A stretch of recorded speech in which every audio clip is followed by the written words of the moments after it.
الحمد للہ رب العالمین والعاقبۃ للمتقین والصلاۃ والسلام علی سید المرسلین۔ ناظرین کرام، السلام علیکم ورحمۃ اللہ وبرکاتہ۔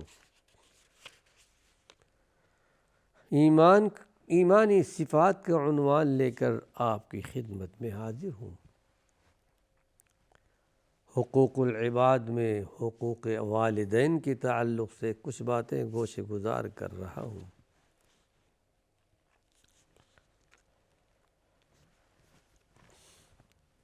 ماں باپ اسلامی تعلیمات کے پابند ہوں، ان کی خدمت کرنی ہے، احترام کرنا ہے۔ لیکن ماں باپ اگر کافر ہوں، مشرک ہوں، تو دنیاوی معاملات میں ان کا ساتھ دینا ہے، خدمت کرنی ہے۔ کھانا نہیں ہے کھانا کھلائیے، کپڑا نہیں ہے کپڑے پہنائیے، رہنے کے لیے گھر نہیں ہے گھر دیجیے۔ لیکن اگر دین اسلام میں رخنہ ڈالتے ہوں، منع کرتے ہوں، اس وقت ان کی اطاعت نہیں کرنی ہے۔ فرمایا فَلَا تُطِعْهُمَا، اس وقت ان کی اطاعت نہیں کرنی۔ وَصَاحِبْهُمَا فِي الدُّنْيَا مَعْرُوفًا، دنیاوی معاملات میں ان کا ساتھ دینا ہے، ان کی خدمت کرنی ہے۔ اس سلسلے میں ایک حدیث غالباً پیش کر چکا ہوں، لیکن تھوڑی اس میں تفصیل ہے تو بات سمجھ میں آ جائے کہ حضرت اسماء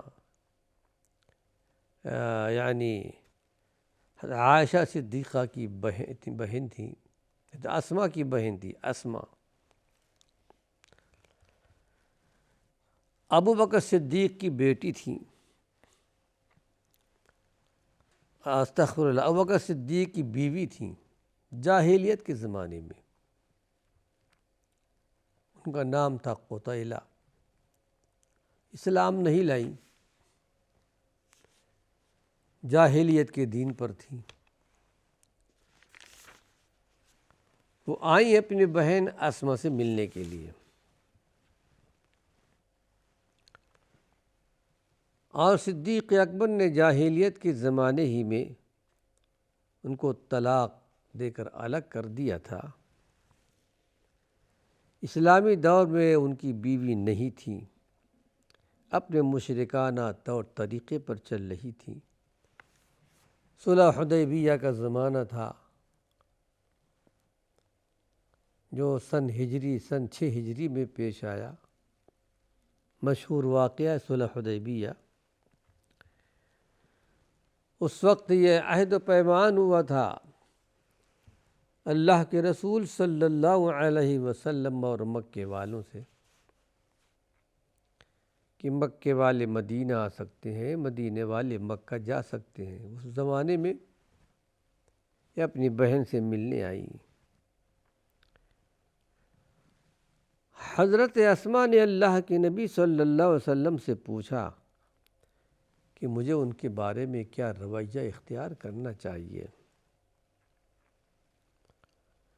کافر اور مشرک ہونے سے ترک موالات کروں، رشتہ توڑ دوں، یا پھر ان کے ساتھ اچھا سلوک کروں؟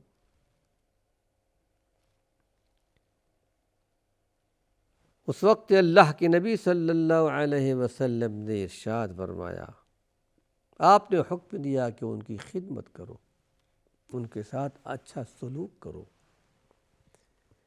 یہ اسلام کا پیغام ہے، دنیاوی معاملات میں ان کا ساتھ دو۔ اور اس حدیث میں ایک لفظ آتا ہے، کلمہ راغبہ اور رغبت رکھتی ہیں، اس کا ترجمہ ایک ہوتا ہے خواہش مند، یعنی وہ مشرک ہیں، کچھ خواہش لے کر آئی ہیں، کچھ چاہتی ہیں۔ کہ میں ان کی کچھ مالی خدمت کروں۔ اور شارحین نے ایک ترجمہ خواہش مند کا یہ بھی کیا ہے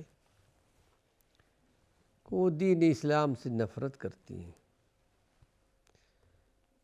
یا تو کچھ مال کے لیے آئی ہیں، مالی امداد کے لیے، اور ایک ترجمہ اس کا یہ بھی بنتا ہے دین سے منحرف ہیں، بیزار ہیں، تو میں کیا کروں؟ ان کا ساتھ دینا چاہیے کہ نہیں چاہیے؟ بار اللہ کے نبی صلی اللہ علیہ وسلم نے ان کو ہدایت فرمائی، ان کی خدمت کرنا چاہیے۔ ماں باپ کے مرنے کے بعد بھی ان کے خاص حقوق ہیں۔ ایسا نہیں کہ اگر ماں باپ زندہ ہیں جبھی ان کے ساتھ سلوک کیا جائے، ایسا نہیں ہے۔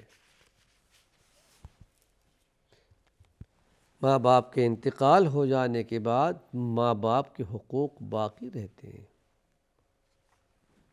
کہ چلو اب ماں باپ تو ختم ہو گئے، لیکن نہیں، اب بھی ان کے حقوق باقی ہیں، ادا کرتے رہنا چاہیے۔ لیکن اس کی شکلیں کیا ہیں؟ ماں باپ کے انتقال کے بعد ان کے ساتھ اچھا سلوک کیسے ہم کر سکتے ہیں؟ ہم میں کتنے ایسے ہیں جن کے ماں باپ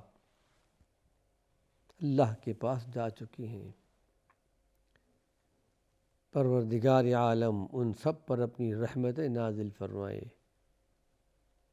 تو ایمان اور توحید کے ساتھ اللہ کے پاس جا چکے ہیں۔ آئیے ایک حدیث سناتا ہوں۔ یہ حدیث ابو داؤد ابن ماجہ کی ہے، روایت ہے ابو اسید ساعدی،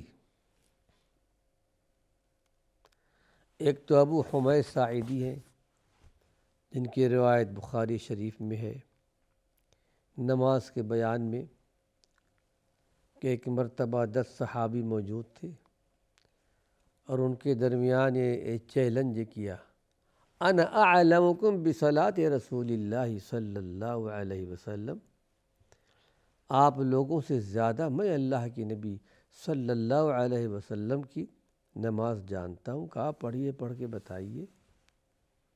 انہوں نے پڑھ کے بتایا، قالوا صدقت ہکذا کان رسول اللہ صلی اللہ علیہ وسلم یصلی، یقیناً اللہ کے نبی اسی طرح نماز پڑھا کرتے تھے۔ وہ ان کے بھائی تھے ابو اسید ساعدی کے۔ پوری حدیث سن لیجئے، قال بینما نحن عند رسول اللہ صلی اللہ علیہ وسلم اذ جاءہ رجل من بنی سلمہ فقال یا رسول اللہ هل بقی من بر ابوی شیء ابرہما من بعد موتہما؟ قال نعم۔ آپ نے ارشاد فرمایا کہ الصلاۃ علیہما والاستغفار لہما وانفاذ عہدہما وصلۃ الرحم التي لا توصل الا بہما واکرام صدیقہما۔ بڑی پیاری حدیث ہے، سنیے غور سے۔ روایت کرتے ہیں ابو اسید ساعدی رضی اللہ عنہ کہ ہم بیٹھے ہوئے تھے اللہ کے رسول صلی اللہ علیہ وسلم کے پاس، جبکہ آپ کے پاس ایک آدمی آیا قبیلہ بنو سلمہ کا، بڑے قبائل تھے عرب میں، ہر قبیلے کا الگ الگ نام تھا۔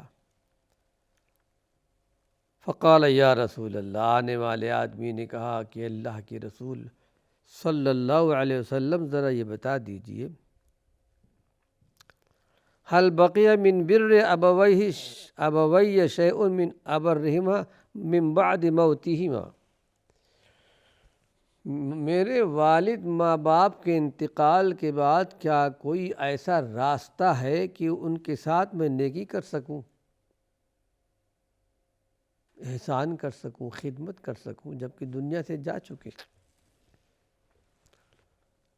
آپ نے ارشاد فرمایا کہ ہاں کر سکتے ہو، ماں باپ کے انتقال کے بعد ہی۔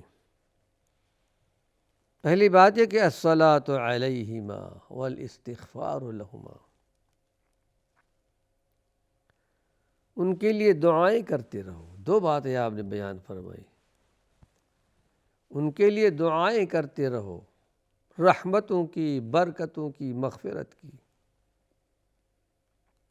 اور ان کے لیے بخشش کی دعا مانگتے رہو کہ اللہ تو میرے ماں باپ کو بخش دے، میرے ماں باپ کو قبر کے عذاب سے بچا لے، برزخی عذاب سے بچا لے، قیامت کے ہولناکیوں سے بچا لے۔ ان کے لیے دعا کرنا اور استغفار بھی کرتے رہنا ان کے لیے۔ پھر حدیث شریف میں آتا ہے، بندہ جو دنیا سے جا چکا ہے، ماں باپ دنیا سے انتقال کر چکے ہیں، برزخ میں آ کے جہاں بھی اللہ رب العالمین چاہتا ہو، ان کے درجات کو، ماں باپ کے درجات کو پروردگار عالم بلند کر دیتا ہے۔ پوچھتے ہیں کہ یہ درجہ، اتنا بڑا مقام مجھے کیسے ملا؟ یہ کام تو میں نے کیا نہیں ہے۔ تو جواب دیا جاتا ہے کہ تمہارے جو اولاد ہیں وہ تمہارے لیے، آپ کے لیے بخشش کی دعائیں کر رہے ہیں، تمہارے نام پر صدقہ و خیرات بھی کرتے ہیں، دعائیں بھی کرتے ہیں۔ یہ ان کی دعاؤں کی برکت ہے کہ پروردگار عالم تمہارے درجے کو بلند کر رہا ہے۔ اس لیے کثرت سے ماں باپ کی دعائیں ہونی چاہیے، یہاں تک کہ سجدے کے اندر بھی، رکوع میں تو صرف اللہ کی تعظیم ہی بیان کرنی چاہیے، سبحان ربی العظیم، لیکن سجدے میں سبحان ربی الاعلیٰ کے بعد جو اور دعائیں ہیں تسبیحات کی، اس کے بعد دعائیں کر سکتے ہیں۔ اور آپ نے ارشاد فرمایا کہ سجدے میں بندہ مومن اللہ سے بہت قریب ہو جاتا ہے۔ دعا کیجئے، اس میں ماں باپ کے لیے بھی دعا کر دیجئے، اور دعا اللہ نے سکھائی ہے، رب ارحمہما کما ربیانی صغیرا۔ اے اللہ، جس طرح ہمارے ماں باپ نے ہم کو بچپن میں پالا ہے، پرورش کی ہے، خدمت کی ہے، اسی طرح اللہ ان دونوں پر رحم فرما۔ ماں باپ کو یہ ثواب پہنچتا ہے، ان کے درجے بلند ہوتے ہیں۔ تو اللہ کے پیارے پیغمبر نے ارشاد فرمایا، ماں باپ کے مرنے کے بعد بھی اپنے والدین کو فائدہ پہنچا سکتے ہو، ایک تو دعا کرنا، مغفرت کرنا ان کے لیے، وَإِنفَاذُ عَهْدِهِمَا، اور اپنی زندگی میں کسی سے کوئی وعدہ کر کے گئے اس کو پورا کرنا۔ ایسا ہوتا ہے، کوئی وعدہ کر چکے ہیں کسی کے ساتھ، لیکن قضاء الہی آ گئی، دنیا سے رخصت ہو گئے، پورا نہیں کر سکے۔ اس کے بعد اولاد کو چاہیے کہ ان کے وعدوں کو پورا کریں۔ دو بات ہو گئی، وصلۃ الرحم التی لا تصل، ماں باپ کے جو رشتہ دار ہیں، ماں کی طرف سے ہو یا باپ کی طرف سے، ان کے ساتھ صلہ رحمی کرنا، ان کے ساتھ اچھا سلوک کرتے رہنا۔ تیسری بات ہو گئی، وَإِكْرَامُ صَدِيقِهِمَا، اور ماں باپ کے دوستوں کے ساتھ احسان اور سلوک کرنا، ان کی عزت کرنا۔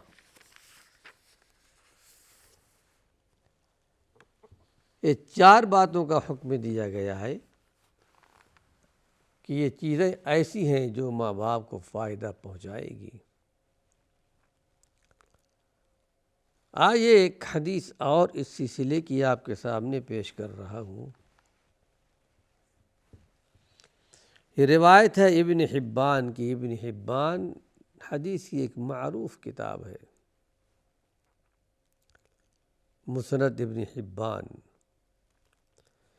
روایت ہے عبداللہ بن عمر رضی اللہ عنہ سے کہ قال قال رسول اللہ صلی اللہ علیہ وسلم من احب ان یصل اباہ فی قبرہ فلیصل اخوان ابیہ بعدہ۔ بڑی معروف حدیث ہے۔ روایت کرتے ہیں عبداللہ بن عمر رضی اللہ عنہ سے۔ عبداللہ بن عمر سے عمر بن خطاب عمر فاروق کے صاحبزادے ہیں، بڑے عابد و زاہد انسان تھے، بہت سنتوں پر عمل کیا کرتے تھے۔ راستہ چلتے چلتے کبھی ایسے مقام پر پہنچتے کہ اس مقام پر اللہ کے نبی صلی اللہ علیہ وسلم نے قیام کیا ہے، آپ یہاں بیٹھے تھے، وہاں بیٹھ جاتے۔ پوچھنے والے پوچھتے کیا بات ہے؟ کہا یہ وہ مقام ہے جہاں میں نے اللہ کے رسول صلی اللہ علیہ وسلم کو بیٹھے ہوئے دیکھا ہے۔ سنت کے بڑے پابند تھے۔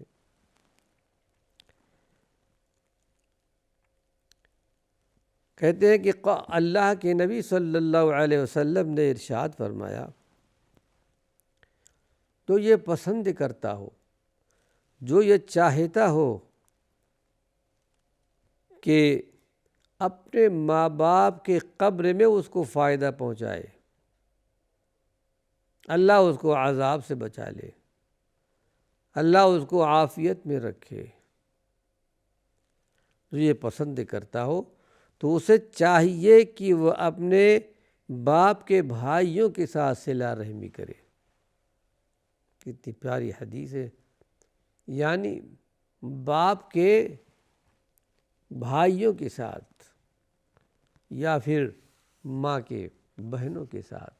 ناظرین کرام، وقت ختم ہو چکا ہے۔ اللہ نے چاہا کچھ مفید باتیں اگلے درس میں پیش کروں گا۔